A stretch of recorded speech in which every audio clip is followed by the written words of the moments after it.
Api di Bukit Menoreh. Cerita, Esa Mintarja. Audiobook, novel silat. Bab 507. Dalam pada itu, Soma, Tumpak serta para pulut telah mendapat pesan-pesan khusus dari Ki Kapat Argajalu.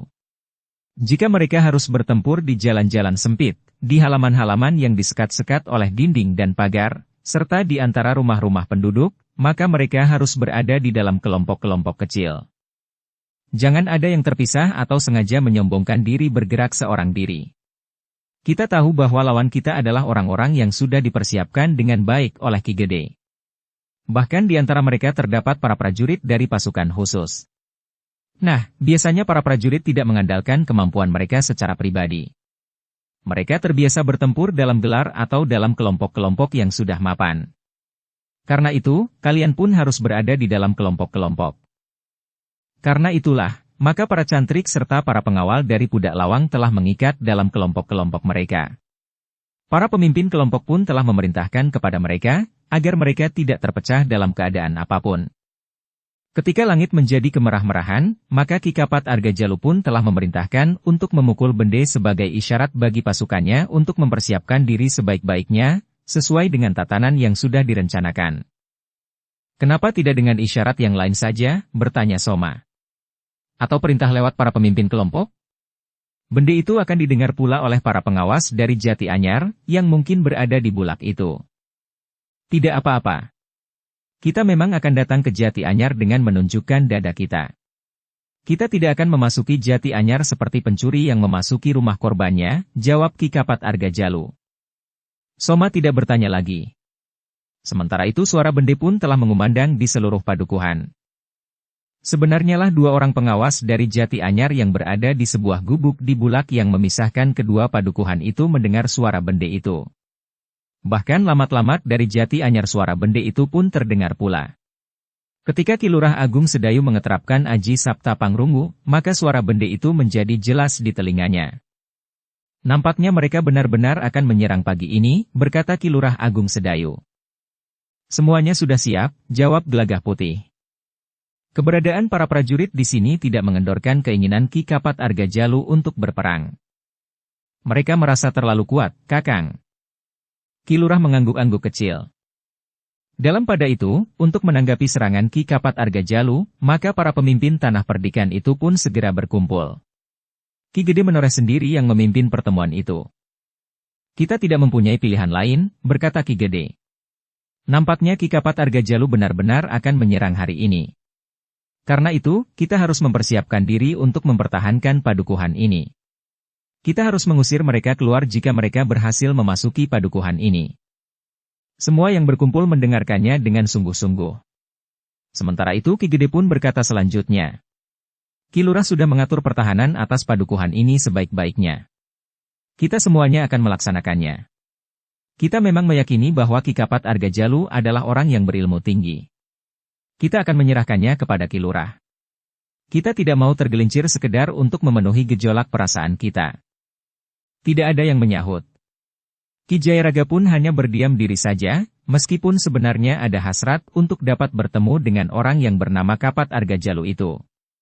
Tetapi bagi kepentingan yang lebih besar, maka orang yang paling tepat untuk menghadapi Ki Kapat Argajalu adalah Ki Lurah Agung Sedayu.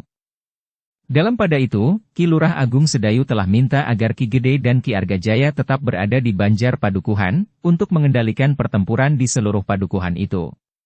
Sekelompok prajurit pilihan serta sekelompok pengawal terbaik akan berada di padukuhan itu pula. Beberapa orang penghubung akan hilir mudik di halaman Banjar itu. Dalam pada itu, telah terdengar pula suara bende untuk kedua kalinya. Ki Lurah pun segera minta semuanya berada di tempat mereka masing-masing. Pertahanan yang disusun oleh Ki Lurah tidak mengutamakan mencegah agar pasukan Kapat Argajalu tidak memasuki padukuhan Jati Anyar.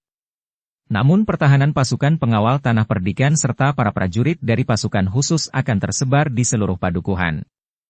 Karena itu, dari manapun musuh akan memasuki padukuhan Jati Anyar, maka mereka akan membentur pertahanan yang bukan saja berlapis, tetapi merata di setiap jengkal tanah. Meskipun demikian, namun para pemimpin Tanah Perdikan itu telah mempersiapkan diri untuk menghadapi orang-orang berilmu tinggi yang akan memasuki padukuhan Jati Anyar. Ketika cahaya fajar mulai nampak kemerah-merahan di langit, maka dari padukuhan di hadapan padukuhan Jati Anyar itu telah terdengar suara bende untuk ketiga kalinya. Ki Lurah Agung Sedayu pun kemudian telah memerintahkan segala unsur yang ada di dalam pasukannya untuk bersiap. Agaknya Ki Kapat Argajalu tidak menunggu matahari terbit. Mereka ingin menembus pertahanan Jati Anyar justru sebelum mereka disilaukan oleh cahaya matahari pagi. Sebenarnya lah, dalam keremangan fajar, pasukan Ki Kapat Argajalu mulai bergerak. Pasukannya keluar dari pintu gerbang padukuhan seperti seekor ular naga yang keluar dari sarangnya. Dua orang pengawas dari Jati Anyar segera melihat pasukan yang menjalar di jalan bulak yang menuju ke Jati Anyar. Karena itu, maka keduanya pun segera berlari untuk memberikan laporan kepada para pemimpin di Jati Anyar, tetapi ketika kedua orang pengawas itu sampai di Jati Anyar, maka segala sesuatunya sudah siap. Dalam pada itu, pasukan Ki Kapat Argajalu itu masih bergerak terus. Beberapa orang tiba-tiba saja berlari-larian mendahului pasukan itu. Ternyata mereka adalah orang-orang yang telah memamerkan kekuatan mereka kemarin. Beberapa orang itu pun kemudian mendorong batang yang melintang jalan itu menepi, sehingga pasukan yang akan lewat tidak akan terganggu karenanya. Beberapa orang pemimpin Tanah Perdikan melihat pula pameran kekuatan itu. Meskipun mereka tidak mengabaikannya, namun pameran kekuatan itu tidak begitu menarik perhatian mereka. Semakin lama pasukan Ki Kapat Argajalu itu pun menjadi semakin dekat. Namun beberapa puluh patok dari pintu gerbang, pasukan itu berhenti. Beberapa orang, di antara mereka adalah Ki Kapat Argajalu, Soma, Tumpak, Pahing Tua dan Pahing Nom, serta ketiga orang bersaudara, Pangestu, Werdi dan Berkah, diiringi oleh orang-orang yang telah memamerkan kekuatan mereka menyingkirkan batang pohon yang rebah dan melintang di tengah jalan itu. Ki Gede, Ki Argajaya, Rara Wulan dan Gelagah Putih telah berdiri di pintu gerbang padukuhan Jati Anyar, yang masih terbuka untuk menerima kedatangan Ki Kapat Argajalu. Ki Gede, berkata Ki Kapat.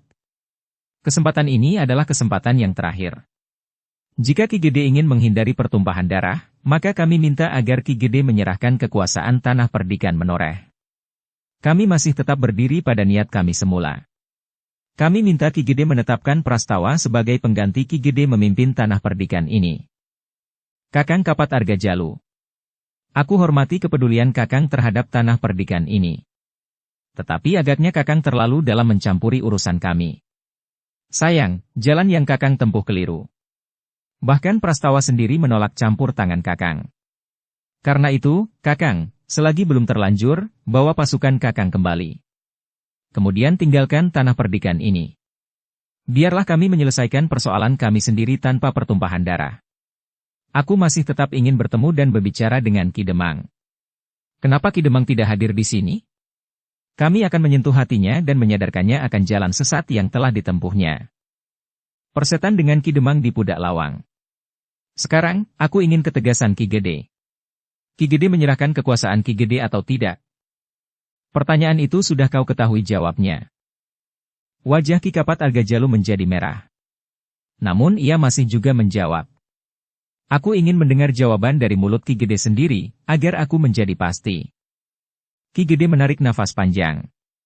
Dalam keadaan yang gawat itu, Ki Gede masih sempat membayangkan, pada saat Ki Kapat Argajalu itu datang untuk pertama kalinya ke rumahnya dengan sikapnya yang ramah dan manis. Wajah yang cerah serta kata-katanya yang merendah. Tiba-tiba saja sekarang Ki Kapat Argajalu itu telah berubah menjadi hantu yang galak dan buas. Tiba-tiba kebencian Ki Gede itu bagaikan meledak. Dengan geram Ki Gede itu berkata, Kapat Argajalu, enyahlah dari hadapanku. Jika kau tidak segera pergi, maka kau akan dicincang di sini oleh orang-orangku. Berlindunglah ke dalam pasukanmu dan berteriaklah dari antara mereka, bahwa kau adalah seorang yang memiliki ilmu tidak ada duanya di tanah ini. Alangkah sombongnya kau, Ki Gede. Baik. Aku akan kembali ke pasukanku. Tetapi aku akan segera datang lagi untuk menghancurkan padukuhan Jati Anyar ini. Jika nanti kau melarikan diri, maka kau akan aku buru sampai ke dasar neraka sekalipun. Ki Gede tidak menjawab lagi. Dipandanginya saja Ki Kapat Argajalu dan orang-orang yang menyertainya itu meninggalkan pintu gerbang padukuhan Jati Anyar. Sejenak kemudian, demikian Ki Kapat Argajalu pergi, maka pintu gerbang padukuhan Jati Anyar pun segera ditutup. Ki Gede dan Ki Argajaya segera dipersilahkan pergi ke Banjar. Sementara para pemimpin yang lain pun segera mempersiapkan diri. Seperti yang dikatakan oleh Ki Lurah Agung Sedayu, maka di Banjar Padukuhan itu telah ditempatkan sekelompok prajurit dari pasukan khusus, serta sekelompok pengawal tanah perdikan yang terbaik. Dalam pada itu, dengan kemarahan yang menghentak-hentak di dadanya, maka Ki Kapat Argajalu pun segera memberikan perintah kepada pasukannya untuk bergerak. Pada saat itu pula, pasukan Ki Kapat Argajalu telah terpecah. Pasukan induknya, yang merupakan pasukan terbesar dan terkuat, langsung menuju ke pintu gerbang. Sedangkan dua pasukan yang lain, pasukan yang lebih kecil, akan melingkar padukuhan itu dan menyerang dari arah lambung kanan dan lambung kiri. Dari belakang dinding padukuhan Jati Anyar, para pengawal tanah perdikan serta para prajurit dari pasukan khusus melihat bahwa pasukan Ki Kapat Argajalu itu terpecah menjadi tiga. Namun Agung Sedayu dengan ilmunya Sabta Pandulu melihat bahwa Ki Kapat Argajalu dan orang-orang yang terpilih masih tetap berada di pasukan induk, yang langsung menuju pintu gerbang. Untuk menanggapi gerak pasukan Ki Kapat Argajalu, maka Ki Lurah pun segera memerintahkan dua orang penghubung untuk pergi ke lambung kiri pertahanan di Padukuhan Jati Anyar, serta dua orang ke lambung kanan. Beritahukan bahwa ada kelompok-kelompok khusus yang akan menyerang lambung. Ingatkan mereka bahwa pertahanan kita tidak diberatkan pada lapis pertama, tetapi pada setiap jengkal tanah di Padukuhan Jati Anyar. Meskipun demikian, hambat sejauh mungkin, agar mereka tidak segera memasuki dinding padukuhan. Perintah itu pun segera disampaikan kepada para pemimpin prajurit dari pasukan khusus yang berada di lambung, serta para pemimpin pengawal tanah perdikan. Pasukan itu tidak terlalu besar, berkata para penghubung itu kepada para pemimpin prajurit dan pengawal tanah perdikan yang bertahan di lambung kanan dan kiri. Serangan mereka tetap dititik beratkan pada pintu gerbang padukuhan. Demikianlah, maka pasukan yang berada di lambung itu pun segera mempersiapkan diri. Mereka yang bersenjata busur dan anak panah pun segera bersiap untuk menyambut kedatangan pasukan yang akan menyerang lambung itu. Dalam pada itu, pasukan induk yang dipimpin oleh Ki Kapat Argajalu itu pun sudah mendekati pintu gerbang. Mereka telah membuat persiapan sebaik-baiknya. Mereka telah menyiapkan sebuah balok yang besar dan berat untuk menghentak pintu gerbang, dan kemudian mematahkan selaraknya atau memecahkan daun pintunya. Beberapa orang yang memiliki kekuatan yang melampaui kebanyakan orang telah memanggul balok kayu yang besar itu. Mereka bukan orang-orang yang telah memamerkan kekuatan mereka dengan memindahkan pohon yang roboh dan melintang di jalan itu. Para prajurit serta pengawal tanah perdikan tidak tergesa-gesa menyambut mereka. Dibiarkannya orang-orang itu mendekat. Dibiarkannya beberapa orang membuat ancang-ancang untuk memecahkan pintu gerbang itu. Baru ketika beberapa orang yang memanggul balok itu berlari, sekelompok prajurit dengan busur dan anak panah telah muncul di balik dinding. Mereka adalah prajurit-prajurit terlatih. Karena itu, maka anak panah mereka pun tidak sekedar berterbangan tanpa arah. Orang-orang yang memanggul balok yang besar itu terkejut. Para cantrik yang membawa perisai yang sudah dipersiapkan untuk melindungi mereka, nampaknya agak lengah karena mereka tidak segera mendapatkan perlawanan, sehingga tanggapan mereka atas serangan yang tiba-tiba itu agak terlambat. Beberapa anak panah telah langsung menikam sasaran. Ketika beberapa orang roboh pada saat mereka berlari, maka keseimbangan pun tidak dapat dipertahankan. Orang-orang yang memanggul balok yang besar itu pun tiba-tiba saja telah terhuyung-huyung. Akhirnya, sebelum balok itu menyentuh pintu gerbang, maka beberapa orang yang tersisa itu pun telah roboh pula. Balok itu menjadi terlalu berat bagi mereka. Soma menjadi sangat marah. Ia pun segera berteriak-teriak memerintahkan agar yang tersisa itu segera bangkit. Ia pun segera memerintahkan beberapa orang yang lain untuk menggantikan mereka yang terbaring dengan anak panah tertancap di tubuh mereka. Tetapi tidak semuanya dapat bangkit. Yang tertindih balok itu di dadanya, nafasnya seakan-akan telah terputus. Tumpak pun marah-marah pula kepada para cantrik yang harus melindungi mereka yang mengusung balok yang besar itu. Mereka menjadi lengah, sehingga beberapa orang di antara mereka yang mengusung balok itu telah terkena anak panah. Namun sejenak kemudian, beberapa orang telah mengerumuni balok itu lagi. Sambil berteriak keras-keras, mereka menghentakkan tenaga mereka untuk mengangkat balok itu. Sejenak kemudian balok itu pun telah terangkat lagi. Beberapa orang yang bertubuh tinggi besar, yang mengangkat balok-balok itu, segera bergeser mundur untuk mengambil ancang-ancang. Tumpaklah yang berteriak memberikan aba-aba kepada orang-orang yang memanggul balok itu. Demikianlah, dengan ancang-ancang yang cukup, maka orang-orang itu pun telah membenturkan balok itu ke pintu gerbang padukuhan. Ketika terjadi sekali benturan, maka pintu gerbang itu masih belum terbuka. Tetapi selarak pintu gerbang itu sudah mulai menjadi retak. Dengan demikian, maka para cantrik itu pun sekali lagi mengambil ancang-ancang. Sekali lagi tumpak meneriakkan aba-aba. Sekali lagi orang-orang yang mengusung balok itu berlari untuk membenturkan baloknya ke pintu gerbang. Dalam pada itu, para prajurit yang berada di belakang pintu gerbang pun telah mempersiapkan diri mereka sebaik-baiknya.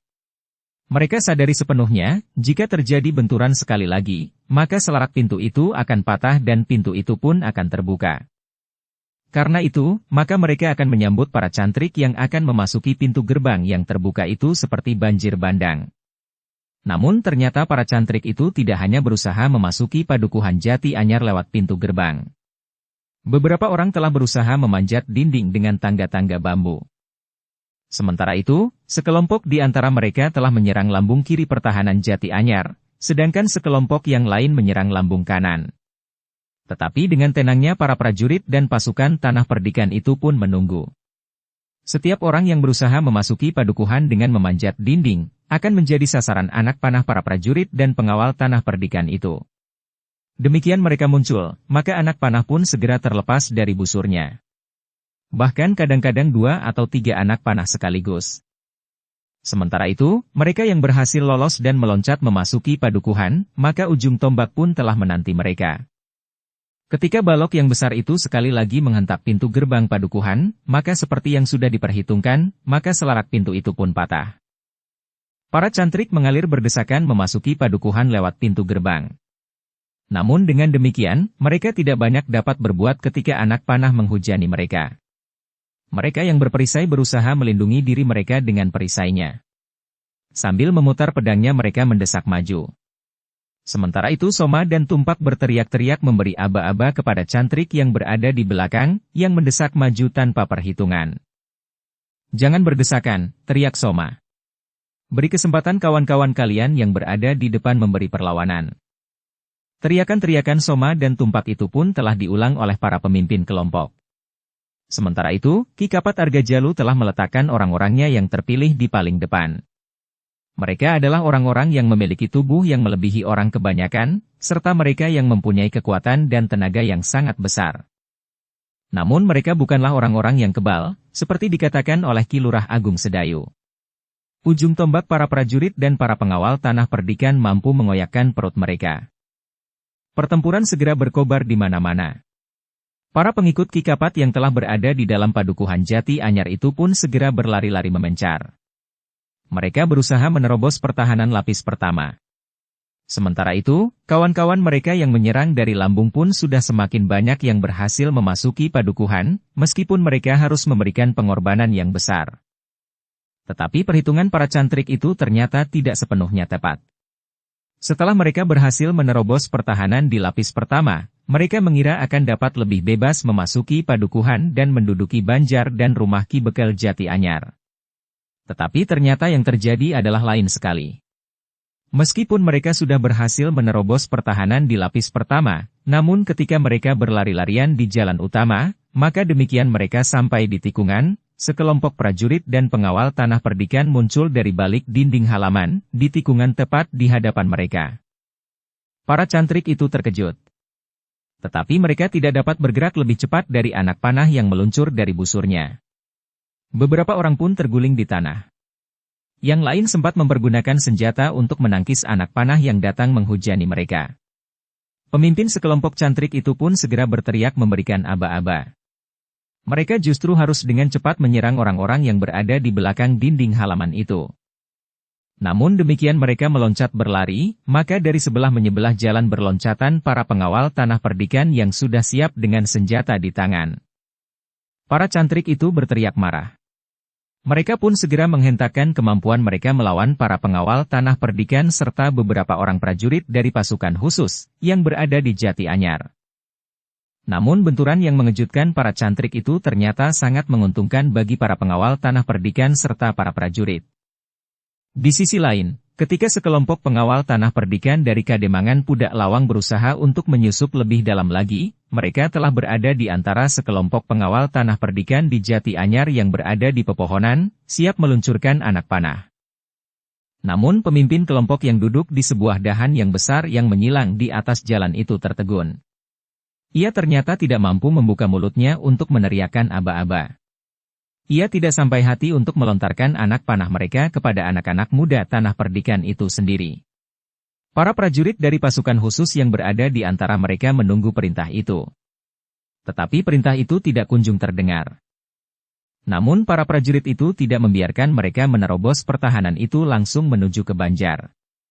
Karena itu, para prajurit dari pasukan khusus itu pun segera berloncatan menyerang mereka, tanpa didahului dengan serangan anak panah dari para pengawal tanah perdikan yang berada di pepohonan. Tidak bisa, desis pemimpin kelompok yang berada di dahan yang menyilang jalan. Tidak bisa. Aku tidak bisa membunuh mereka di sini. Namun pertempuran telah terjadi. Para prajurit dari pasukan khusus ternyata tidak dipengaruhi oleh sentuhan perasaan yang mendalam sebagaimana para pengawal tanah perdikan. Ternyata tidak hanya pemimpin kelompok itu saja yang menjadi ragu-ragu.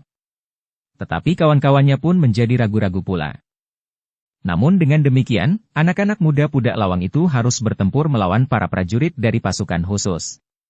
Dengan jumlah yang besar, maka anak-anak muda itu pun mampu mendesak para prajurit dari pasukan khusus itu. Para prajurit itu merasa heran, bahwa anak-anak muda yang seharusnya bertempur bersama mereka masih saja tidak berbuat apa-apa, sehingga pemimpin dari pasukan khusus yang terdesak itu berteriak. Apakah kalian akan berpihak kepada mereka? Jika itu pilihan kalian, biarlah kami menentukan sikap. Pemimpin kelompok dari pengawal tanah perdikan di Jati Anyar itu seperti tersadar dari mimpi buruknya.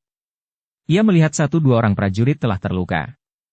Sementara para pengawal masih saja bertengger tanpa berbuat apa-apa. Apa kami harus melaporkannya kepada Ki Lurah Agung Sedayu, agar kami mendapat perintah khusus? Teriak pemimpin kelompok prajurit dari pasukan khusus itu. Tiba-tiba saja pemimpin kelompok pengawal itu berteriak. Tidak. Kami akan segera melibatkan diri. Sesaat kami masih dicengkam oleh perasaan kami. Suara itu sangat menarik perhatian. Para pengawal dari Pudak Lawang itu tidak sempat mengangkat kepala mereka dan memperhatikan dahan-dahan pepohonan. Namun ketika mereka mendengar suara itu, maka mereka pun segera mengangkat wajah mereka. Anak-anak muda itu sempat terkejut. Mereka melihat di setiap dahan, seorang anak muda yang bertengger di atasnya dengan busur dan anak panah. Namun tidak sebuah anak panah pun yang terlepas. Yang dilakukan oleh para pengawal itu pun kemudian berloncatan turun. Mereka merasa lebih baik bersikap jantan. Berhadapan langsung dengan senjata di tangan. Sementara itu pemimpin sekelompok prajurit itu pun berteriak. Kawan-kawan kami telah terluka. Dan kalian masih saja seperti anak-anak cengeng. Baik, baik. Kami akan memperbaiki kesalahan kami. Para pengawal tanah perdikan yang berada di Jati Anyar itu pun mulai menyerang anak-anak muda dari Pudak Lawang, betapapun mereka merasa ragu. Tetapi para pengawal itu terkejut. Anak-anak muda dari Pudak Lawang yang sudah mereka kenal dengan baik itu menyerang mereka tanpa ragu-ragu. Dengan menjulurkan pedangnya, seorang di antara mereka berteriak. Penjilat! Kau kira kau akan mendapat kedudukan bebahu padukuhan, jika kau mengekor kepada anak sangkal putung itu? Tetapi teriakan itu menyadarkan mereka, bahwa mereka benar-benar telah berhadapan dengan musuh. Sebenarnya lah anak-anak muda Pudak Lawang yang telah dituangi racun di telinga mereka, tidak menanah diri lagi. Mereka menyerang dengan garangnya meskipun lawannya sudah mereka kenal sebelumnya dalam hidup mereka sehari-hari. Dengan demikian, maka para pengawal tanah perdikan yang berada di Jati Anyar itu pun segera menempatkan diri mereka dalam pertempuran yang menjadi semakin kalut. Mereka seakan-akan telah memejamkan mata mereka, dengan siapa mereka berhadapan. Sementara itu anak-anak muda Pudak Lawang pun bertempur membabi buta. Sebenarnya lah bahwa anak-anak muda Pudak Lawang termasuk pengawal tanah perdikan yang baik, dibandingkan dengan anak-anak muda dari lingkungan yang lain. Namun di hadapan mereka tidak hanya ada para pengawal tanah perdikan. Tetapi mereka juga berhadapan dengan para prajurit dari pasukan khusus Mataram yang berada di tanah perdikan. Dengan demikian, maka pertempuran pun menjadi semakin sengit. Sementara itu, para pengikut Ki Kapat Argajalu bertempur seperti orang-orang mabuk. Mereka mengamuk dengan garangnya. Senjata mereka berputar seperti baling-baling. Sebagian terbesar dari mereka sempat bersorak-sorak memekakkan telinga. Namun berhadapan dengan para cantrik itu, para pengawal tanah perdikan tidak merasa ragu sama sekali. Meskipun para cantrik itu mengamuk seperti orang yang kehilangan akal, namun para pengawal dengan beraninya berusaha menahan mereka. Sementara itu, dari tempat-tempat yang tersembunyi, masih saja meluncur anak panah yang mematuk para pengikut Ki Kapat Argajalu. Ternyata gaya pertahanan para pengawal tanah perdikan serta para prajurit dari pasukan khusus di Jati Anyar, di luar dugaan Ki Kapat Argajalu. Mereka tidak mengira bahwa para pengawal dan prajurit dari pasukan khusus itu akan bertahan di setiap jengkal tanah. Mereka tidak menempatkan pertahanan mereka untuk berusaha mencegah pasukan Ki Kapat itu memasuki padukuhan. Tetapi demikian mereka berada di padukuhan, rasanya mereka berada di dalam jebakan-jebakan yang sulit untuk dihindari. Meskipun demikian, di belakang pintu gerbang yang telah terbuka, masih terjadi pertempuran yang sengit. Sebagian dari pasukan induk Ki Kapat Argajalu masih tertahan, meskipun sebagian yang lain telah berhasil menguak pertahanan dan menerobos memasuki padukuhan, namun segera terlibat pertempuran dengan para prajurit dan pengawal yang bertahan di mana-mana. Ki Kapat Argajalu dan para pemimpin yang lain masih bertempur di belakang pintu gerbang itu. Demikian pula para pemimpin tanah perdikan menoreh. Tumpak yang memimpin sekelompok cantrik terpilih, perhatiannya tiba-tiba saja tertarik kepada seorang perempuan yang bertempur dengan garangnya. Tumpak pun segera mengenal perempuan itu. Rara Wulan. Karena itu, seolah-olah di luar sadarnya, ia pun telah membawa sekelompok cantrik untuk menguak pertempuran itu. Sehingga sejenak kemudian, Tumpak pun telah berdiri tidak jauh dari Rara Wulan yang sedang bertempur dengan tangkasnya. Bukan main, berkata Tumpak dengan lantang. Ternyata kau benar-benar seorang perempuan yang luar biasa. Rara Wulan berpaling. Dilihatnya salah seorang anak laki-laki Ki Kapat Argajalu berdiri memandanginya sambil tersenyum-senyum. Kau mau apa? Bertanya Rara Wulan yang meloncat meninggalkan lawannya. Namun beberapa orang pengawal tanah perdikan telah mengambil alih mereka. Kakakku pernah mengagumimu, berkata Tumpak. Di mana kakakmu itu? Biar kami berbicara dengan kemampuan olah kanuragan di medan ini. Untuk apa kau mencari Kakang Soma? Ia pernah menyakiti hatiku. Jika ia mau datang menemuiku, di sini kami akan mempunyai banyak kesempatan untuk menyelesaikan persoalan kami. Tetapi sambil tersenyum serta melangkah maju, Tumpak pun berkata, kau tidak usah mencari Kakang Soma. Kakang Soma berminat untuk membunuh Agung Sedayu di pertempuran ini. Biarlah ia melakukannya. Sementara itu, persoalannya dengan kau, akulah yang akan mengambil alih. Baik, berkata Rara Wulan. Bersiaplah. Kita akan membuat perhitungan sampai akhir. Apa maksudmu? Kita akan berperang tanding, meskipun kita berada di medan. Kau atau aku? Tumpak tertawa. Katanya. Jangan, Rara Wulan. Kau terlalu cantik untuk mati muda. Karena itu, sebaiknya kita membuat janji lebih dahulu sebelum kita bertempur. Baik. Kita membuat janji. Salah seorang di antara kita akan mati. Tidak. Bukan itu. Sudah aku katakan, aku tidak bermaksud membunuhmu. Seandainya Kakang Soma yang datang kepadamu di medan ini, maka ia pun tidak akan membunuhmu. Terserah kepadamu. Tetapi aku akan membunuhmu. Bukan saja karena kau sudah mengacaukan tanah perdikan ini, membujuki Demang Pudak Lawang untuk memberontak, meracuni anak-anak mudanya. Tapi kau dan kakakmu sudah menyinggung harga diriku. Tumpak tertawa semakin keras. Katanya. Jangan mudah tersinggung. Tetapi seperti Kakang Soma, aku pun senang terhadap perempuan yang garang seperti kau, Rara Wulan. Bersiaplah. Kita akan segera bertempur, geram Rara Wulan. Tumpak masih akan berbicara lagi. Tetapi Rara Wulan pun segera meloncat menyerangnya. Tumpak terkejut. Ia tidak mengira bahwa Rara Wulan akan segera menyerangnya. Bahkan dengan gerak yang sangat cepat. Dengan tergesa-gesa Tumpak mengelak. Dengan memiringkan tubuhnya ia bergeser selangkah. Tetapi Tumpak ternyata terlambat. Serangan Rara Wulan masih juga mengenai lengannya, sehingga Tumpak itu pun tergetar surut. Setan betina, geram Tumpak. Kau mampu menyentuh tubuhku. Tetapi itu bukan karena kelebihanmu. Semata-mata karena aku menjadi lengah. Jika kau bukan seorang perempuan cantik, maka kau tidak akan pernah dapat menyentuhku. Aku pernah mendengar lebih dari 100 orang mengatakan bahwa kekalahannya itu bukan karena mereka tidak mampu, tetapi semata-mata karena kelengahan mereka. Dan kau adalah seorang di antara mereka yang berlindung di balik alasan yang usang itu. Ternyata kau perempuan yang sombong sekali. Tetapi jangan takut bahwa aku akan melukaimu. Apalagi di wajahmu yang cantik itu. Aku masih memerlukannya. Kakang Soma pun akan menjadi sangat marah jika wajahmu itu tergores ujung senjata, meskipun hanya seujung duri. Yang tidak diduga oleh Tumpak itu pun terjadi lagi.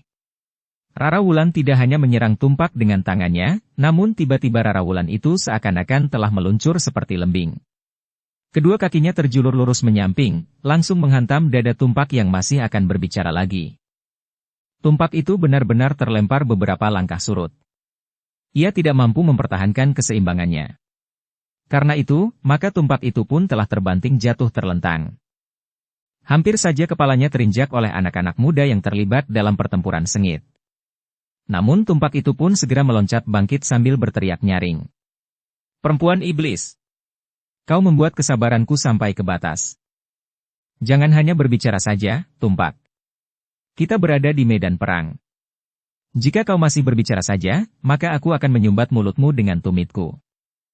Darah Tumpak tersirap. Apalagi ketika ia menarik nafas panjang. Terasa dadanya menjadi nyeri.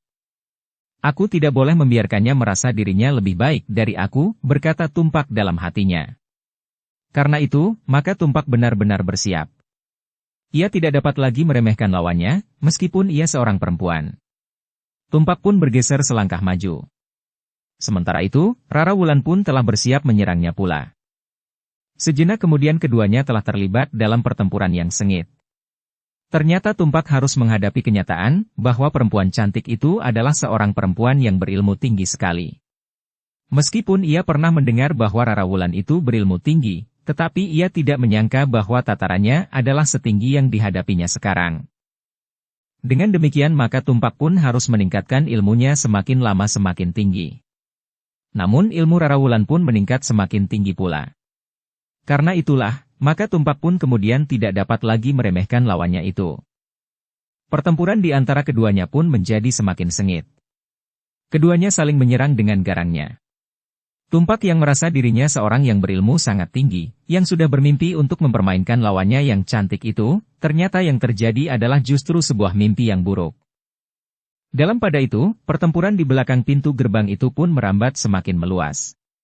Ki Kapat Argajalu yang sejak semula ingin membunuh Ki Lurah Agung Sedayu, berusaha untuk dapat menemuinya di medan pertempuran itu. Karena itu, Ki Kapat Argajalu telah menghindari lawan-lawannya yang ditemuinya di pertempuran itu. Sementara itu, para pemimpin Tanah Perdikan pun tidak pula berniat untuk menghadapi Ki Kapat Argajalu. Ki Gede sendiri sudah mengatakan, bahwa untuk menghindari akibat yang buruk yang dapat terjadi, maka sebaiknya Ki Lurah sendirilah yang menghadapi Ki Kapat Argajalu.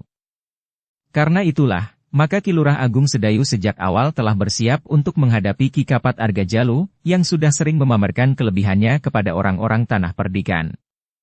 Bahkan untuk beberapa saat Prastawa sempat terlena oleh tataran ilmunya yang sangat tinggi itu. Sambil menunggu dan bahkan mungkin akan dapat menarik perhatian Ki Lurah Agung Sedayu, Ki Kapat Argajalu sengaja telah menghancurkan para prajurit dari pasukan khusus serta para pengawal Tanah Perdikan yang berani mendekatinya. Ketika sekelompok prajurit dari pasukan khusus menyerangnya, maka beberapa saat kemudian, seorang demi seorang telah terlempar dari arena pertempuran. Bahkan dengan tanpa kesan apapun yang tergores di wajahnya, Ki Kapat Argajalu telah membunuh lawan-lawannya. Seperti yang diharapkan, maka tingkah lakunya yang buas di medan itu telah memanggil Ki Lurah Agung Sedayu. Dua orang yang hampir datang bersamaan menghampirinya. Seorang Ki Lurah Agung Sedayu, dan seorang yang lain justru membuat Ki Kapat Argajalu menjadi berdebar-debar. Tetapi ketika orang itu melihat Agung Sedayu datang mendekati Ki Kapat Argajalu, orang itu pun segera beranjak pergi. Ki Lurah Agung Sedayu tertegun sejenak. Ia sempat memandangi orang itu menghilang dalam hiruk-pikuknya pertempuran. Ki Jairaga, desis Ki Lurah Agung Sedayu. Ki Lurah Agung Sedayu pun melihat bahwa kehadiran Ki Jayaraga nampaknya menarik perhatian Ki Kapat Argajalu. "Kau kenal orang itu, Ki Kapat?" bertanya Ki Lurah Agung Sedayu yang melangkah mendekat. "Tidak," jawab Ki Kapat Argajalu. "Ki Jayaraga pernah berkata kepadaku bahwa ia merasa sudah pernah bertemu dengan Ki Kapat. Itu urusannya, bukan urusanku. Mungkin saja ia pernah mengenal orang yang mirip dengan aku. Atau mungkin saja ia ingin berbangga karena ia telah mengenal aku. Seorang pemimpin padepokan dan sekaligus seorang guru yang sangat dihormati oleh para pemimpin padepokan yang lain. Ki Jayaraga memang mengatakan seperti itu. Hei! Ketika ia melihatmu, ia mengatakan bahwa rasa-rasanya ia pernah mengenalmu. Seorang pemimpin besar dan sekaligus seorang guru yang sangat dihormati." Ki Kapat Argajalu mengerutkan dahinya. Ia pun kemudian berkata, "Orang itu tidak berbohong. Sekarang, ketika aku berniat memperjuangkan keadilan di tanah perdikan ini, maka beberapa orang pemimpin padepokan dan sekaligus guru perguruan yang memiliki banyak sekali murid, telah menyatakan diri untuk membantuku. Tidak karena apa-apa. Hanya karena mereka menghormati aku dan kebesaran namaku. Aku percaya, Ki Kapat. Nah, sekarang kau, yang namamu sengaja dibesar-besarkan oleh orang-orang tanah perdikan dan oleh orang-orang Mataram, datang menemuiku di Medan. Apakah kau mengira bahwa kau akan dapat mengalahkan aku? Kalah atau menang bukan persoalan bagiku. Bukankah itu wajar sekali, bahwa dalam pertempuran itu dapat saja seorang kalah atau menang? Persetan kau, Ki Lurah. Bersiaplah untuk mati. Kebesaran namamu hari ini akan dikubur bersama jasadmu." Ki Kapat Argajalu, kenapa kau sekarang berubah menjadi sangat kasar? Menurut keterangan yang aku dengar, ketika kau datang ke tanah perdikan ini, kau adalah orang yang sangat rendah hati. Kau seorang yang mengeterapkan unggah-ungguh dengan sebaik-baiknya. Kau hormati Ki Gede, bahkan berlebihan, sehingga untuk bermalam di rumahnya saja kau merasa tidak berhak. Tetapi sekarang kau justru seperti orang sabrangan yang tidak mengenal sopan santun. Seperti tokoh-tokoh raksasa di dalam pewayangan. Ki Kapat Argajalu justru tertawa. Katanya, "Ambillah contoh yang paling buruk dari dunia pewayangan. Aku tidak berkeberatan, karena hal itu tidak akan merubah akhir dari pertempuran ini. Juga akhir dari pertempuran di antara kita berdua. Kau akan mati, dan beberapa saat kemudian namamu akan dilupakan orang. Jangan bermimpi bahwa kau memiliki tenaga seperti Bima, kesaktian seperti Arjuna, dan kewaskitaan seperti Kresna. Bahkan memiliki kembang cangkok Wijaya Kusuma yang dapat membuatmu hidup lagi, meskipun kau mati sehari 7 kali. Tidak, jawab Ki Lurah Agung Sedayu. Aku tidak bermimpi memiliki kelebihan seperti itu. Aku hanya bermimpi menjadi seorang peronda yang mengejar pencuri ayam di kandang milik tetangga. Menangkapnya dan membawanya menghadap Ki Demang di Pudak Lawang." Wajah Ki Kapat Argajalu menjadi merah. Katanya, "Kesombonganmu menyentuh langit. Bersiaplah." Ki Lurah Agung Sedayu pun segera mempersiapkan diri. Ia sadar sepenuhnya bahwa ia berhadapan dengan seorang yang berilmu tinggi. Seorang yang sangat yakin akan kemampuan dirinya, dan yang pernah didengarnya telah memamerkan kelebihannya itu kepada orang-orang Pudak Lawang. Sejenak kemudian, keduanya telah terlibat dalam pertempuran yang sengit. Keduanya adalah orang-orang yang berilmu tinggi. Dalam pada itu, Soma dengan sekelompok cantrik telah berusaha untuk mengoyak pertahanan pasukan tanah perdikan di belakang pintu gerbang itu. Meskipun ada beberapa kelompok pengikutnya yang sudah berhasil menerobos dan langsung menusuk ke dalam padukuhan Jati Anyar, namun Soma masih saja berusaha menghancurkan pertahanan yang kuat di belakang pintu gerbang itu. Soma pun mempunyai keinginan ganda. Ia ingin bertemu dan membunuh Gelagah Putih, kemudian bertemu dan membunuh Swandaru. Bahkan Soma menjadi sedemikian yakin akan kemampuannya, sehingga ia ingin dapat bertemu dengan kedua-duanya sekaligus. Ia ingin membunuh Gelagah Putih bersamaan dengan membunuh Swandaru. Dengan demikian namanya akan menjadi semakin terangkat dan ditakuti. Orang-orang tanah perdikan untuk selanjutnya tidak akan ada yang berani menentangnya. Prastawa yang akan diangkatnya menjadi kepala tanah perdikan, akan selalu tunduk dan menyembah telapak kakinya. Namun yang kemudian dijumpainya hanyalah Gelagah Putih seorang diri. Di mana Swandaru, anak sangkal putung itu, geram Soma. Kau ingin menantangnya berperang tanding? Tidak. Aku ingin membunuh kalian bersama-sama, sehingga namaku akan menjadi semakin dihormati. Darah Gelagah Putih yang masih terhitung muda itu terasa bagaikan mendidih. Namun ia masih berusaha menahan diri. Dengan lantang ia pun berkata, Soma, jangan sebut nama Kakang Swandaru. Kau akan diremasnya menjadi debu. Sekarang yang ada di hadapanmu adalah aku. Jika kau dapat membunuhku, maka kau akan berhadapan dengan Kakang Swandaru. Jangan terlalu sombong, Gelagah Putih. Tetapi jika kau ingin cepat mati, marilah. Aku akan membantumu. Tetapi imbalannya, jandamu akan aku bawa pulang ke rumahku. Kemarahan Gelagah Putih tidak tertahan lagi. Karena itu, maka ia tidak menjawab lagi. Ia pun segera bergeser dan siap untuk bertempur menghadapi orang yang diakini berilmu tinggi itu. Sejenak kemudian, maka pertempuran di antara keduanya pun segera berkobar. Keduanya masih terhitung muda. Dan keduanya pun memiliki bekal ilmu yang tinggi. Dalam pada itu, Prastawa yang turun di medan, tiba-tiba saja teringat akan Ki Demang Pudak Lawang. Seorang yang dikenalnya dengan baik, namun yang kemudian memperlakukannya dengan kasar. Menudingnya berkhianat, dan tuduhan-tuduhan lainnya yang sangat menyakitkan hati. Aku akan mencarinya, desis Prastawa. Dengan beberapa orang pengawal tanah perdikan, maka Prastawa pun seakan-akan telah menguak medan.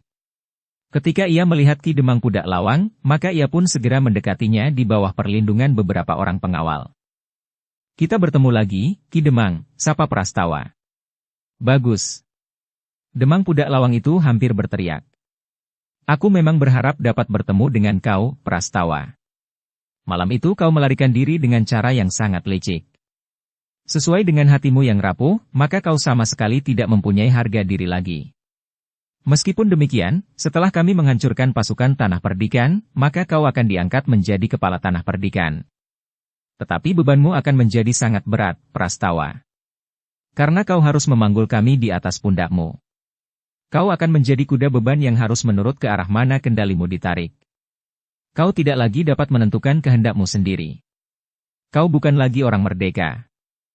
Jika pemberontakanmu berhasil, Ki Demang, bukan hanya aku yang akan menjadi kuda beban. Tetapi juga kau. Kau akan mengalami nasib yang sama. Kau tidak akan dapat melawannya, karena Wakapat Argajalu serta kedua orang anak laki-lakinya itu adalah orang-orang yang berilmu tinggi. Ki Demang mengerutkan dahinya. Namun kemudian ia pun berkata, tidak. Mereka tidak akan memperlakukan aku seperti itu. Aku mempunyai kekuatan cukup untuk melawan mereka yang menganggapku sebagai kuda beban. Tetapi Prastawa tertawa sambil berkata, apa yang akan kau pergunakan untuk melawan mereka? Aku sekarang masih berada di bawah perlindungan orang-orang berilmu tinggi. Aku masih berpengharapan untuk dapat mengusir mereka keluar dari tanah perdikan ini. Tetapi kau akan terjepit oleh dua kekuatan yang keduanya tidak akan dapat kau lawan. Namun Prastawa terkejut ketika seseorang telah tertawa pula. Seorang yang bertubuh tinggi kekar, berkumis lebat yang berwarna kelabu karena sebagian sudah mulai memutih. Mengenakan pakaian lengkap dengan keris di punggungnya. Baju lurik berwarna coklat bergaris merah. Kain panjang lurik hijau lumut. Ikat kepala kemerah-merahan. Sambil melangkah mendekat orang itu bertanya. Jadi orang inikah yang kau sebut pengkhianat itu, Demang? Ya, Guru. Orang itu pun mengangguk-angguk. Dengan nada tinggi ia pun berkata, kau keliru, Prastawa. Tidak ada yang akan mengusik Demang Pudak Lawang. Kau kira tidak ada kekuatan yang akan dapat mendukungnya? Mungkin aku tidak memiliki ilmu setinggi Ki Kapat Argajalu. Tetapi aku juga tidak sendiri. Dalam keadaan yang gawat, aku dapat saja memanggil sahabat-sahabatku untuk melibatkan dirinya melawan siapa saja. Termasuk Ki Kapat Argajalu dan kedua orang anaknya, dan bahkan perguruannya, jika ia akan memperlakukan Demang Pudak Lawang semau-maunya. Sementara itu, para pengawal Kademangan Pudak Lawang cukup kuat pula mendukung kedudukannya itu. Wajah Prastawa menjadi tegang. Sementara orang itu berkata, namaku Ki Pujalana. Seorang pertapa di lambung Gunung Sumbing. Tetapi aku tidak sendiri. Setiap hari berdatangan berpuluh orang untuk minta berkah. Orang-orang itu akan merasa tetap terikat dengan kebaikan hatiku, sehingga mereka akan mendukung apa saja yang akan aku lakukan. Mereka justru lebih setia dari seorang murid terhadap gurunya, Karena berkah yang aku berikan kepada mereka terasa langsung meningkatkan kesejahteraan hidup keluarga mereka. Bahkan orang-orang berilmu tinggi pun datang kepadaku untuk mohon berkah agar mereka berhasil. Berhasil apa? Terdengar seseorang bertanya. Ketika mereka berpaling, dilihatnya seorang yang bertubuh agak gemuk melangkah mendekat Prastawa. "Kakang Swandaru," desis Prastawa. "Selamat bertemu lagi, Ki Demang Pudak Lawang," sapa Swandaru sambil tersenyum. Wajah Ki Demang menjadi tegang sekali. Namun orang yang disebutnya guru itu masih saja tersenyum-senyum. Dengan nada berat orang yang disebut guru oleh Ki Demang Pudak Lawang itu pun bertanya. "Jadi inikah orang yang bernama Swandaru, pendatang dari Sangkal Putung itu?" "Ya." Swandaru sendirilah yang menyahut. "Kita belum pernah berkenalan. Kau siapa sebenarnya? Apakah seperti yang kau katakan, bahwa kau sekedar seorang pertapa dari Gunung Sumbing? Kau merendahkan derajat seorang pertapa?" "Bukan maksudku. Aku menghormati seorang pertapa, sepanjang tujuannya ikut memayu Hayuning Bawana menurut caranya, yang tentu berbeda dengan cara seorang ksatria. Aku adalah seorang yang memayu Hayuning Bawana dengan caraku. Sudah aku katakan, barangkali kau juga mendengarnya, bahwa setiap hari puluhan orang datang kepadaku untuk minta berkah. Ada yang memohon sakitnya aku sembuhkan. Ada yang ingin mendapat banyak rejeki. Ada yang ingin mendapatkan jodoh, mendapat suami atau istri. Ada yang ingin mohon syarat untuk menolak bala. Kedigdayaan dan kesaktian. Menghancurkan musuh dan aji pengasihan. Pendeknya macam-macam keinginan. Kau belum menjawab pertanyaanku. Jika orang-orang berilmu tinggi datang kepadamu untuk mohon berkah agar mereka berhasil, maksudmu berhasil apa?" "Macam-macam, seperti yang aku sebutkan. Jika seorang yang berilmu tinggi menginginkan seorang perempuan untuk menjadi istrinya, tetapi perempuan itu tidak mau, nah, mereka datang kepadaku. Jika seorang berilmu tinggi ingin mempunyai anak, saatnya mereka datang padaku. Jika mereka ingin menambah kedigdayaan dan kesaktian, aku beri mereka jimat yang dapat memacu tingkat kemampuan mereka. Jika demikian, kau adalah orang yang tidak ada duanya." "Ya. Aku adalah seorang yang tidak ada duanya." Namun tiba-tiba Prastawa menyela. "Tapi kau mengaku bahwa ilmumu tidak setinggi ilmu Uwakapat Argajalu."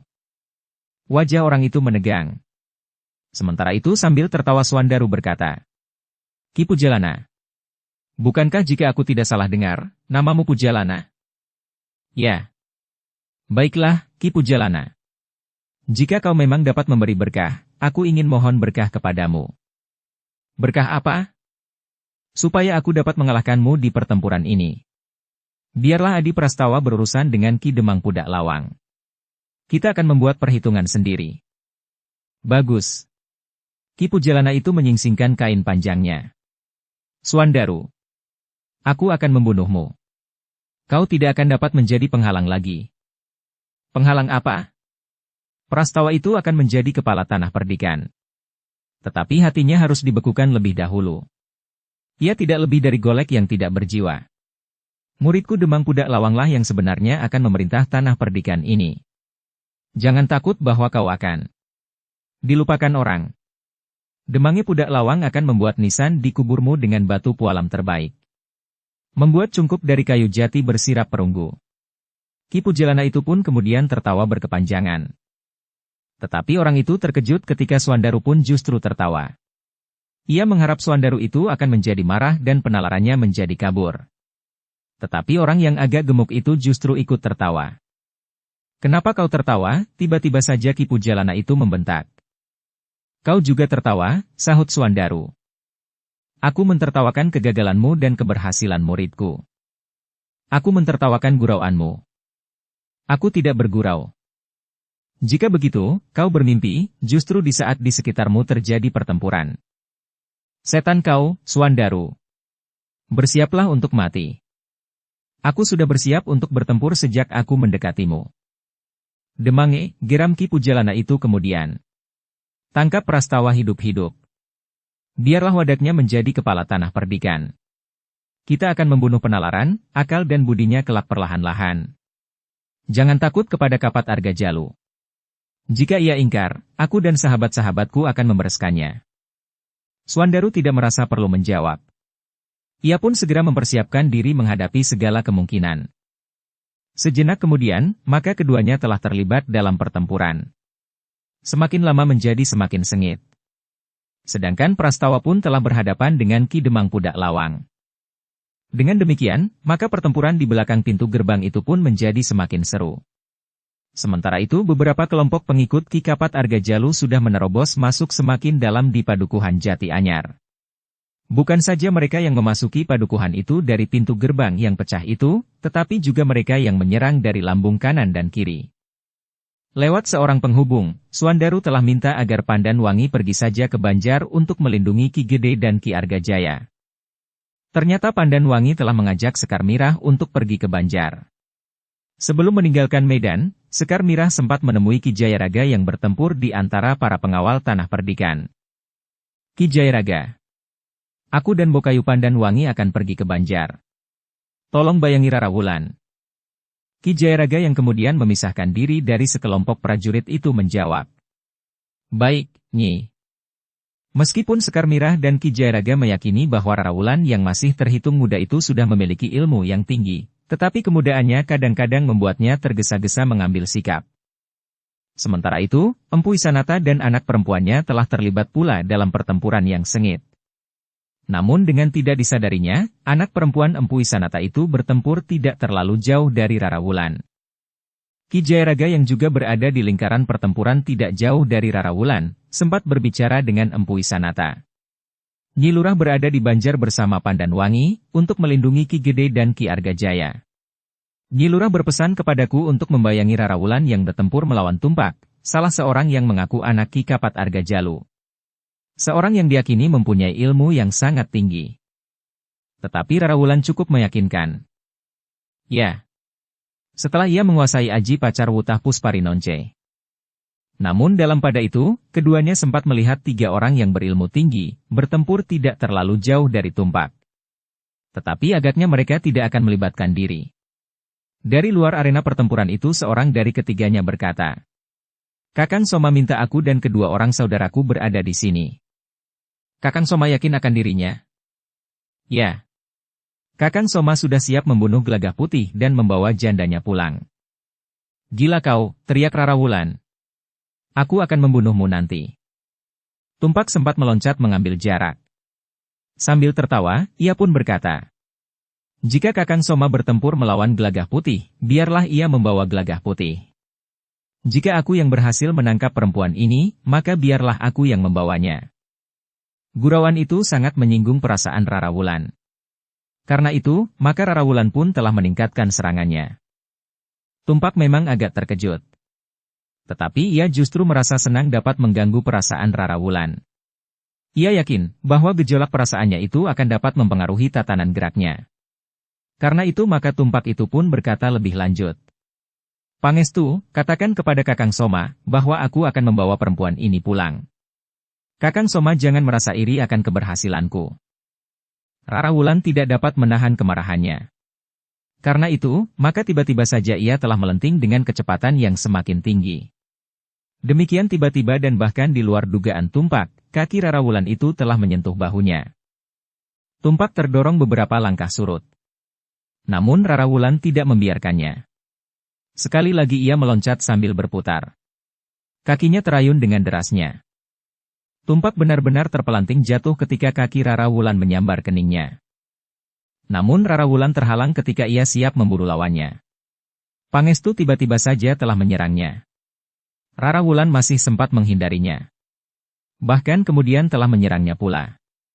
Tangannya terjulur lurus mengarah ke dadanya.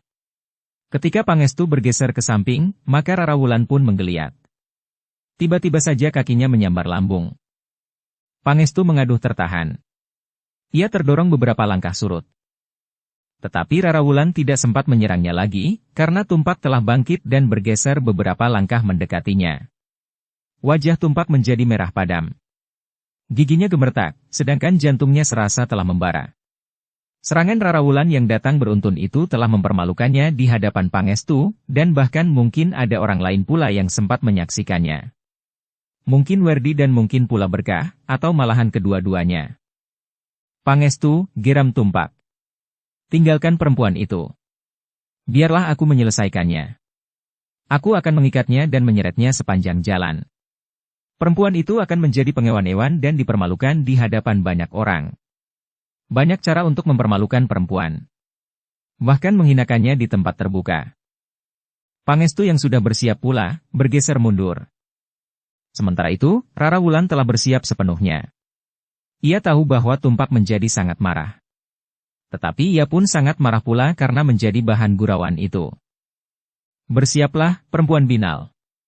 Jika kau menjadi keras kepala, aku tidak akan memaafkanmu. Aku dapat memperlakukan kau di luar dugaanmu. Aku akan mempertanggungjawabkan di hadapan Kakang Soma. Ia akan dapat mengerti jika aku menjelaskan persoalannya. Rara Wulan menggeram. Hatinya menjadi sangat sakit atas sikap dan anggapan Tumpak atas dirinya. Karena itu, Rara Wulan itu pun telah berjanji kepada dirinya sendiri, bahwa ia akan membinasakan orang yang bernama Tumpak itu. Sejenak kemudian, keduanya telah terlibat dalam pertempuran lagi. Pangestu masih berdiri termangu-mangu. Beberapa orang cantrik bertempur dengan sengitnya di sekitarnya melawan para pengawal tanah perdikan. Namun tiba-tiba saja seorang tua telah menggamit Pangestu, sehingga Pangestu itu pun terkejut. Orang itu ternyata sempat mendekatinya tanpa dihalangi oleh para cantrik yang ada di sekitarnya. Sebelum Pangestu bertanya, maka orang tua itu telah bertanya lebih dahulu. Kau terkejut? Ya, jawab Pangestu. Kau siapa? Namaku Jayaraga. Kau mau apa? Ki Jayaraga termangu-mangu sejenak. Namun kemudian ia pun berkata. Pertanyaanmu aneh, Kisanak. Kita berada di medan perang. Bagus. Aku mengerti maksudmu. Bersiaplah. Namamu siapa, Kisanak?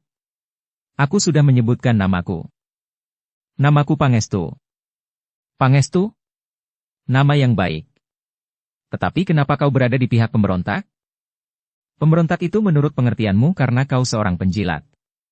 Kami tidak memberontak. Kami sedang menegakkan kebenaran di tanah perdikan ini. Ki Jayaraga tertawa.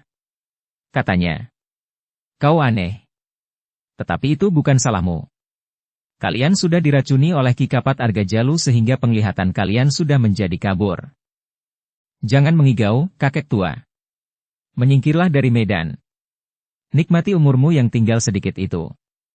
Jangan kau sia-siakan umurmu yang tersisa di medan pertempuran ini. Dukung channel Novel Silat dengan subscribe, follow, like, komen dan share.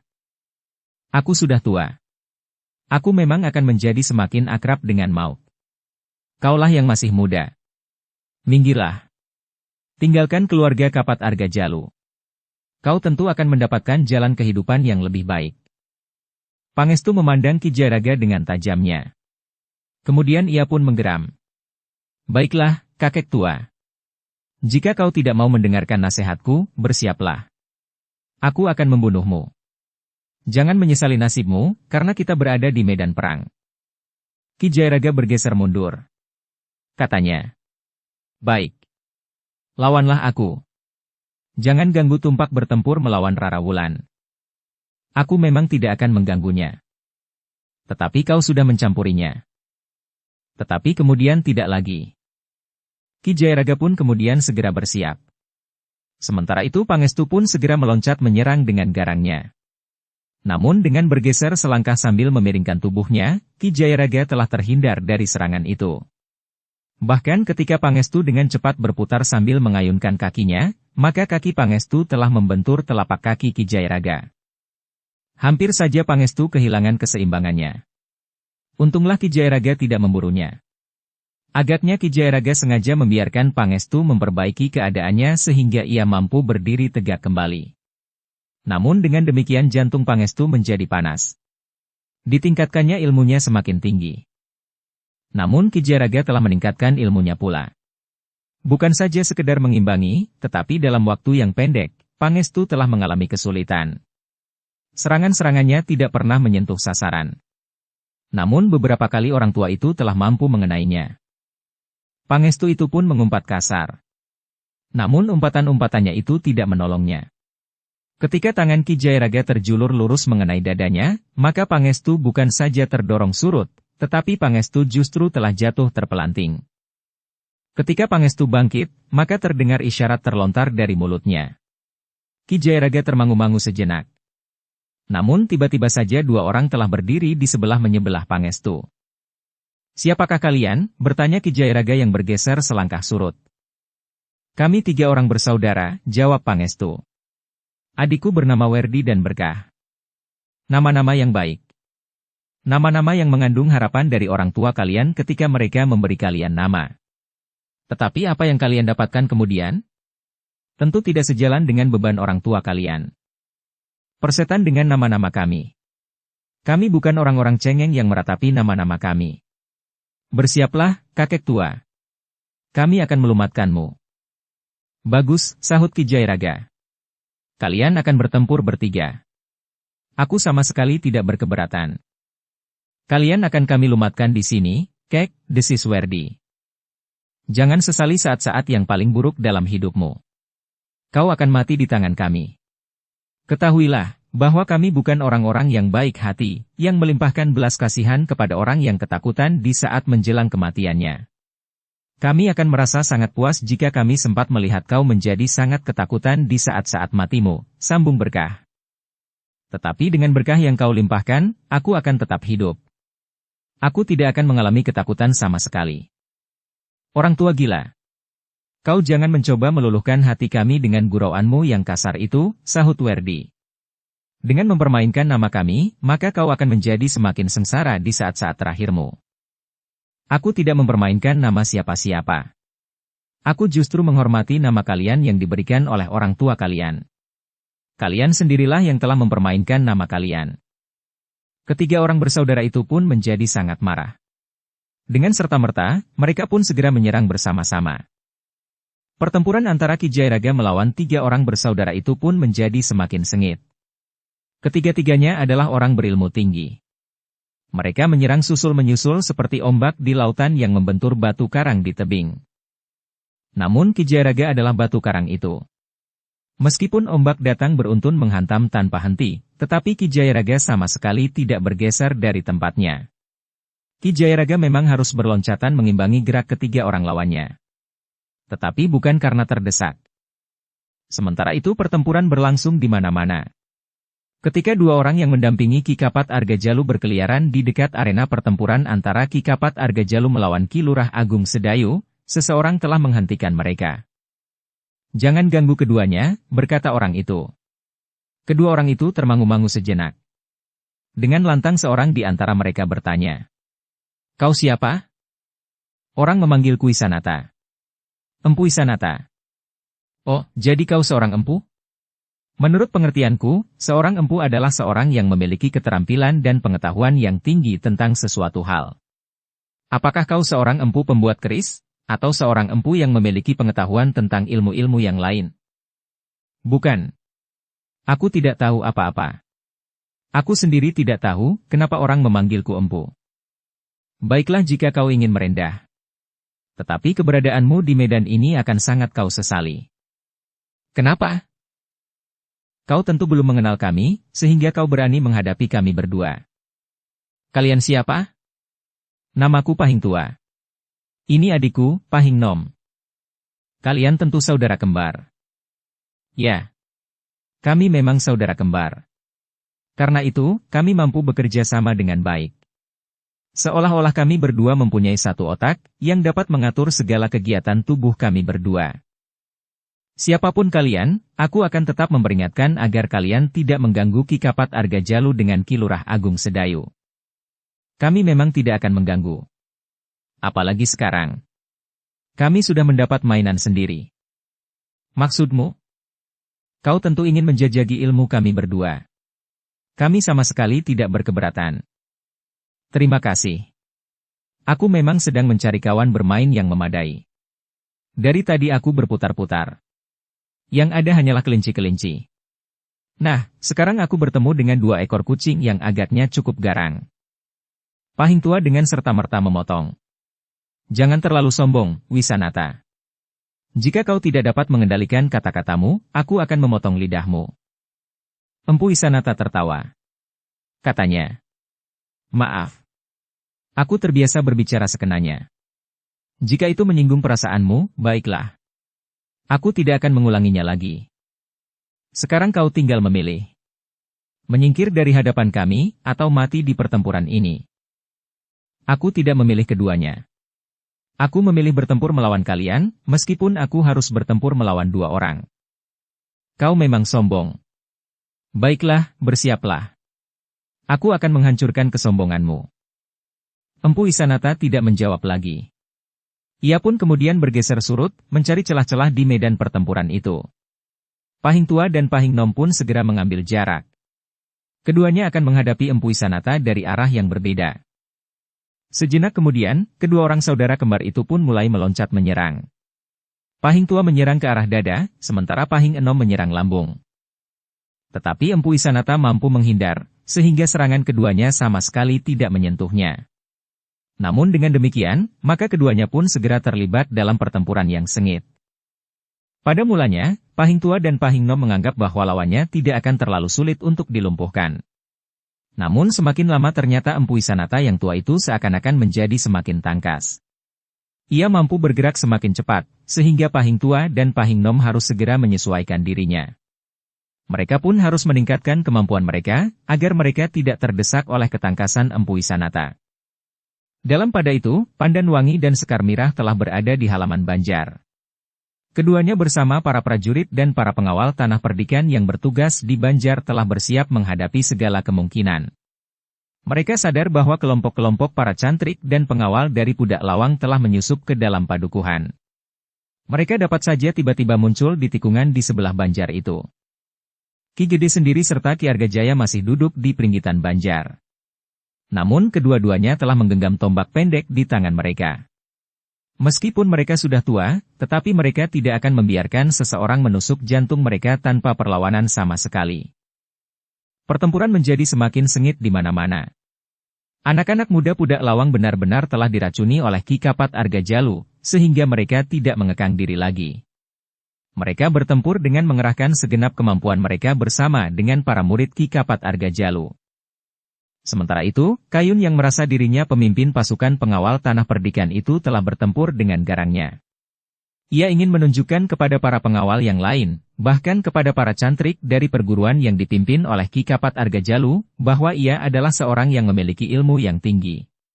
Jika semula ia ditetapkan menjadi pemimpin pengawal tanah perdikan di Pudak Lawang, maka kini ia merasa bahwa ia adalah pemimpin pasukan pengawal tanah perdikan Menoreh. Sebenarnya lah bahwa Kayun memang memiliki kelebihan dari kawan-kawannya. Karena itu, maka ia dapat menengadahkan dadanya, menunjukkan kelebihannya itu di pertempuran. Tetapi tiba-tiba langkahnya terhenti. Seorang perempuan telah berdiri di hadapannya. "Nyi Duani," desis Kayun. "Kau mengamuk seperti seekor harimau terluka, Kayun. Kau bukan orang tanah perdikan Menoreh, meskipun sudah beberapa lama kau tinggal di sini. Karena itu, minggirlah. Jika kau tidak melibatkan dirimu, maka kau tidak akan diusik." Pertempuran menjadi semakin sengit di mana-mana. Anak-anak muda Pudak Lawang benar-benar telah diracuni oleh Ki Kapat Argajalu, sehingga mereka tidak mengekang diri lagi. Mereka bertempur dengan mengerahkan segenap kemampuan mereka bersama dengan para murid Ki Kapat Argajalu. "Ayahku juga sudah bertempur, Kayun. Aku tidak mempunyai pilihan lain. Meskipun aku bukan orang tanah perdikan Menoreh, tetapi sekarang aku sudah menumpang hidup di sini. Aku telah meneguk airnya jika aku haus. Aku telah makan hasil bumi tanah perdikan ini pula jika aku lapar. Karena itu, maka aku merasa wajib untuk ikut menyelamatkan tanah perdikan ini. Jika kau ingin menyelamatkan tanah perdikan ini, maka sebaiknya kau berpihak kepadaku." Kepada Ki Kapat Argajalu, karena Ki Kapat Argajalu sedang memperjuangkan keadilan di tanah perdikan ini. "Kayun, meskipun aku tidak pernah bersangkut paut dengan pemerintahan di tanah perdikan ini, tetapi aku mengerti apa yang telah terjadi. Aku mendengar bukan saja dari ayah dan Ki Jayaraga. Tetapi banyak orang yang menceritakan betapa kotornya permainan Ki Kapat Argajalu, Soma dan Tumpak. Karena itu, jika masih ada kesempatan mendengarkan bagimu, pelajarilah sekali lagi, apakah langkah yang kau ambil itu sudah benar. Sudah benar. Langkah yang aku ambil sudah benar. Karena itu, minggirlah. Aku akan menyelesaikan tugasku." Aku akan menyapu bersih para penjilat dari tanah perdikan menoreh itu. Jangan berkata begitu. Tetapi jika kau sebut aku penjilat karena aku berpihak kepada Ki Gede, aku tidak berkeberatan. Sekali lagi aku memperingatkanmu. Kau bukan orang tanah perdikan menoreh. Kau tidak berkepentingan dengan pertentangan antar keluarga ini. Karena itu pergilah, agar kau tidak menjadi korban sia-sia. Aku sudah bertekad menjadi penjilat, Kayun. Bahkan aku ingin menasihatkanmu, kendalikan para pengawal tanah perdikan ini, khususnya dari Kademangan Pudak Lawang. Cukup. Kau tidak berhak memberikan peringatan itu kepadaku. Kau masih mempunyai kesempatan memilih. Mati atau minggir. Aku tidak mau minggir. Tetapi aku juga tidak mau mati. Itulah sebabnya aku akan melindungi diriku sendiri. Kayun tidak berbicara lagi. Ia pun segera meloncat menyerang Nidwani. Dengan pedangnya yang besar, Kayun menebas ke arah dada. Tetapi Nidwani juga sudah memegang sebilah pedang pula. Karena itu, maka dengan tangkasnya Nidwani membentur ayunan pedang Kayun dengan pedangnya. Satu benturan yang keras telah terjadi. Adalah di luar dugaan, bahwa benturan itu telah membuat telapak tangan Kayun menjadi pedih. Hampir saja pedangnya terlempar dari tangannya. Untunglah bahwa ia masih sempat mempertahankannya meskipun tangannya terasa sangat pedih. Kayun meloncat surut untuk mengambil jarak.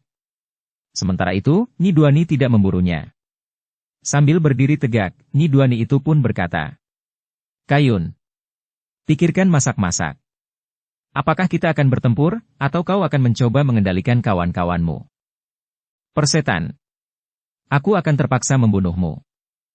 Kayun pun telah meloncat menyerang lagi. Tetapi Nidwani memiliki kemampuan ilmu yang tidak dapat ditandingi oleh Kayun.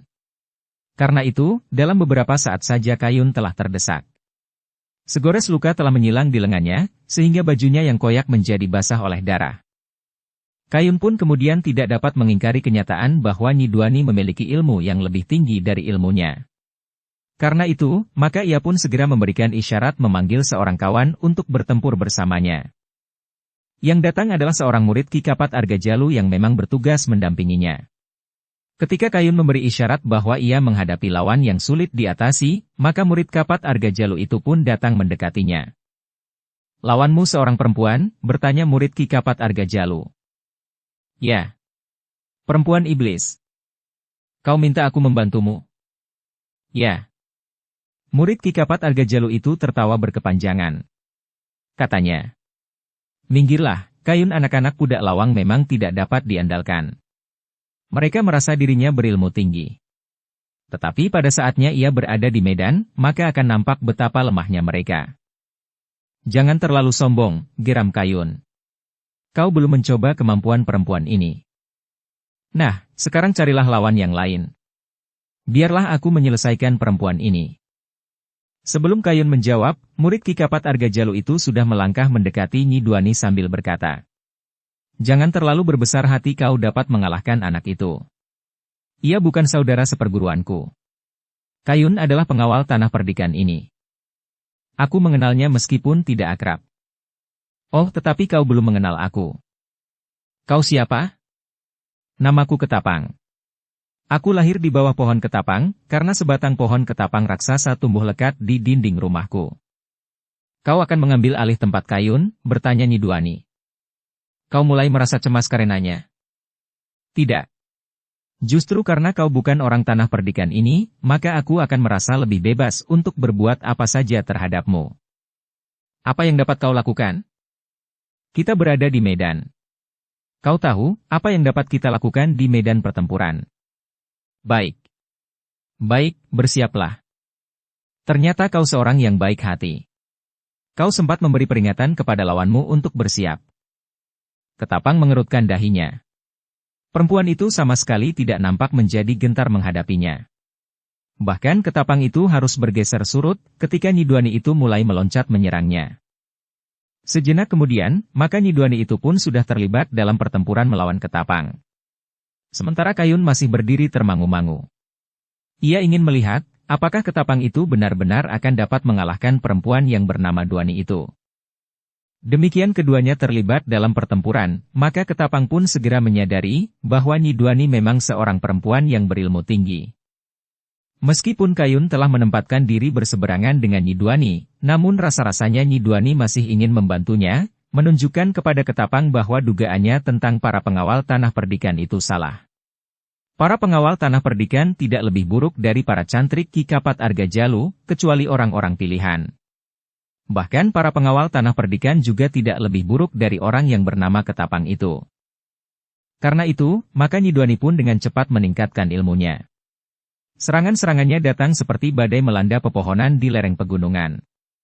Ketapang bahkan kemudian terkejut. Serangan-serangan Nyi Duani sulit dihindari. Bahkan beberapa saat kemudian, maka serangan kaki Nyi Duani telah mengenai dada Ketapang, sehingga Ketapang itu pun terlempar jatuh. Nyi Duani tidak memburunya. Dibiarkannya Ketapang berusaha bangkit. Namun agaknya tulang punggungnya serasa akan patah. Adalah di luar sadarnya, bahwa ia pun kemudian berpegangan tangan yang dijulurkan kepadanya, sehingga ia pun bangkit berdiri dengan nafas terengah-engah. Bagaimana? Terdengar seseorang bertanya. Barulah Ketapang menyadari, bahwa yang menjulurkan tangannya, menariknya berdiri dan bertanya tentang keadaannya itu adalah Kayun. Iblis betina, geram Ketapang. Apakah sekarang kau setuju kita melawannya berdua?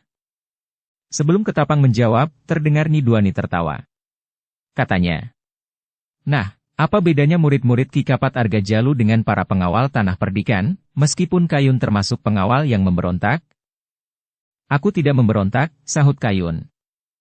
Apapun namanya, tetapi kau sudah melawan kekuasaan Ki Gede Menoreh. Kekuasaan yang sah di Tanah Perdikan ini. Persetan, geram Kayun. Marilah. Kita selesaikan perempuan iblis ini. Ketapang tidak lagi dapat menyombongkan diri.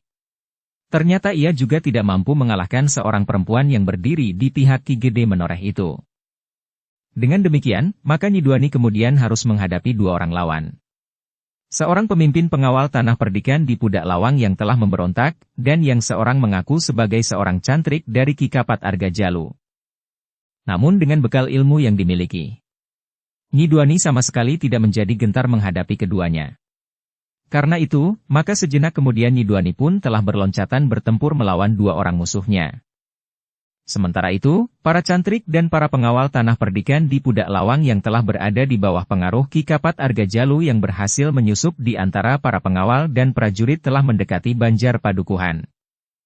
Mereka tidak memperhitungkan korban yang berjatuhan.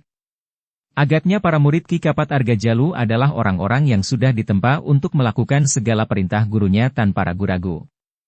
Tetapi juga tanpa berpikir panjang untuk membuat pertimbangan-pertimbangan. Sementara itu, bagaimanapun juga, para pengawal Tanah Perdikan yang tetap setia kepada Ki Gede Menoreh kadang-kadang masih dibayangi keraguan-raguan untuk melukai, apalagi membunuh, para pengawal Tanah Perdikan dari Pudak Lawang yang berpihak kepada Ki Kapat Argajalu. Keraguan-raguan itulah yang telah memberikan peluang bagi para pengawal Tanah Perdikan dari Pudak Lawang untuk menerobos semakin jauh ke jantung Padukuhan Jati Anyar.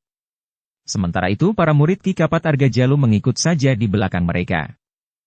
Meskipun demikian, korban yang telah jatuh membuat para pengawal yang setia kepada Ki Gede serta para prajurit dari pasukan khusus justru merasa gelisah.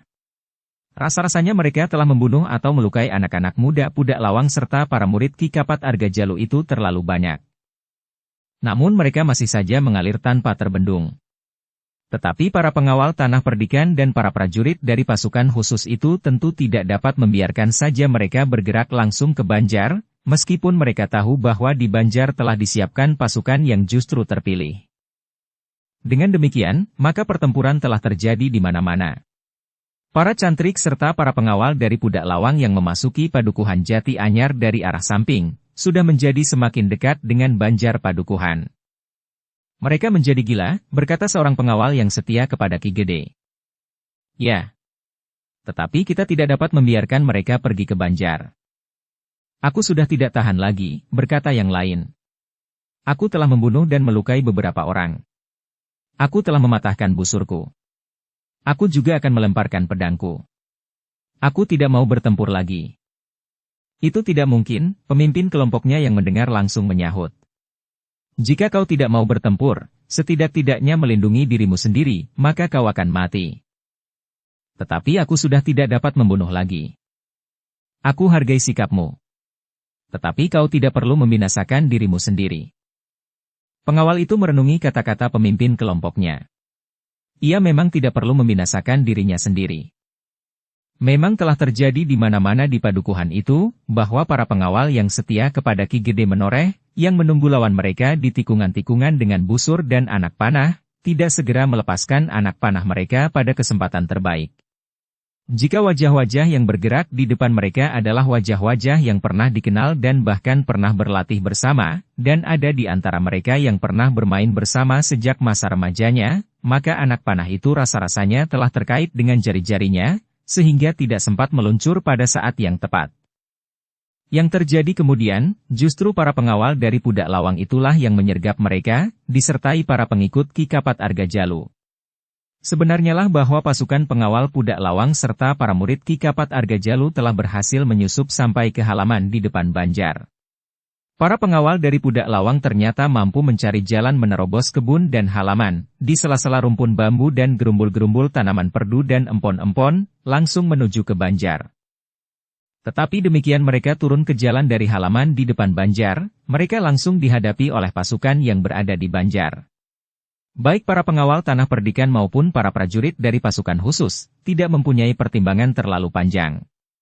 Mereka mempunyai tugas yang amat berat. Mereka harus menjaga agar pasukan pengawal dari Pudak Lawang dan para murid Ki Kapat Argajalu tidak sempat memasuki halaman Banjar. Pertempuran yang sengit pun telah terjadi di sekitar Banjar Padukuhan. Para pengikut Ki Kapat Argajalu berusaha untuk melingkari dinding halaman Banjar. Namun di mana-mana mereka telah menjumpai pasukan pengawal tanah perdikan serta prajurit dari pasukan khusus. Di Pringgitan, Ki Gede sendiri serta Ki Argajaya sudah siap menghadapi segala kemungkinan. Meskipun mereka tidak setangkas pada saat mereka masih muda, tetapi mereka masih tetap mampu mempermainkan tombak-tombak mereka. Tetapi para pengawal dan para prajurit tidak akan membiarkan seorang pun di antara lawan menyentuh Ki Gede dan Ki Argajaya. Dalam pada itu, selain mereka yang turun ke jalan serta bertempur di sekitar Banjar, maka beberapa orang pengawal serta prajurit tetap berada di halaman. Mereka menjaga jika ada 1-2 orang di antara lawan yang berhasil meloncati dinding halaman Banjar itu. Pertempuran yang paling sengit telah terjadi di jalan, di depan Banjar. Ternyata jumlah pengikut Ki Kapat Argajalu cukup banyak, sehingga para pengawal dan prajurit harus mengerahkan kemampuan mereka. Namun dari jumlah yang banyak itu, ada pula di antara mereka yang berhasil meloncati dinding halaman samping Banjar Padukuhan Jati Anyar. Dengan demikian, maka pertempuran telah memasuki halaman Banjar Padukuhan Jati Anyar. Ki Gede dan Ki Argajaya tidak dapat tetap duduk-duduk saja di Pringgitan. Mereka pun segera bangkit berdiri. Tetapi ketika mereka akan beranjak dari tempatnya, Pandan Wangi dan Sekar Mirah pun keluar dari ruang dalam. Silahkan ayah tetap di Pringgitan bersama paman. Silahkan duduk. Biarlah aku dan Sekar Mirah turun ke halaman. Sementara itu, para pengawal dan prajurit dari pasukan khusus juga sudah berjaga-jaga. Tetapi aku tidak dapat berdiam diri di sini, Pandan Wangi. Pandan Wangi tersenyum sambil berkata, biarlah kami mencoba mengatasinya, ayah. Ki Gede tidak menjawab. Sementara itu Pandan Wangi dan Sekar Mirah pun segera melangkah melintasi pendapa dan turun ke halaman Banjar. Di halaman, telah terjadi pertempuran. Beberapa orang murid Ki Kapat Argajalu telah berada di halaman. Seorang putut yang berwajah seram berhasil melintasi para pengawal yang berada di halaman samping, langsung menuju ke tangga pendapa. Namun langkahnya terhenti ketika ia tertahan oleh seorang perempuan. Minggir. Aku ingin menangkap Ki Gede dan Ki Argajaya, yang tentu ada di Banjar ini. Mereka ada di Pringgitan, jawab Pandan Wangi. Jangan halangi aku. Aku memang bertugas di sini. Karena itu, aku akan menghalangimu. Kau siapa? Namaku Pandan Wangi. Oh, jadi kaulah yang bernama Pandan Wangi. Kaulah yang merasa berhak memerintah tanah perdikan ini. Kau atau suamimu? Ya. Aku memang berhak mewarisi kedudukan ayahku. Aku atau suamiku. Tetapi suamimu bukan orang tanah perdikan ini. Tetapi aku orang tanah perdikan ini. Persetan. Mana suamimu? Aku ingin membunuhnya. Aku mewakilinya. Kau seorang perempuan. Kenapa dengan seorang perempuan? Baiklah. Jika kau sudah bertekad untuk bertempur. Jika aku sudah di medan, itu artinya aku sudah siap untuk bertempur. Bagus. Jika kau menghalangi aku, meskipun kau seorang perempuan, namun kau harus disingkirkan. Pandan Wangi tidak menjawab. Tetapi Pandan Wangi itu justru melangkah maju. Putut itu pun segera mempersiapkan dirinya.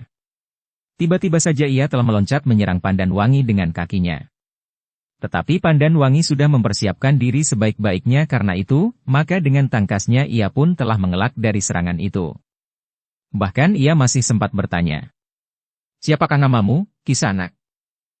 Aku Putut Dumadi. Putut terpercaya dari semua putut murid Ki Kapat Argajalu. Semua murid tua Kapat Argajalu mengaku Putut yang terpercaya. Kau tidak percaya? Tidak. Bersambung ke bab 508. Dukung kami dengan subscribe, follow, like, komen dan share. Terima kasih.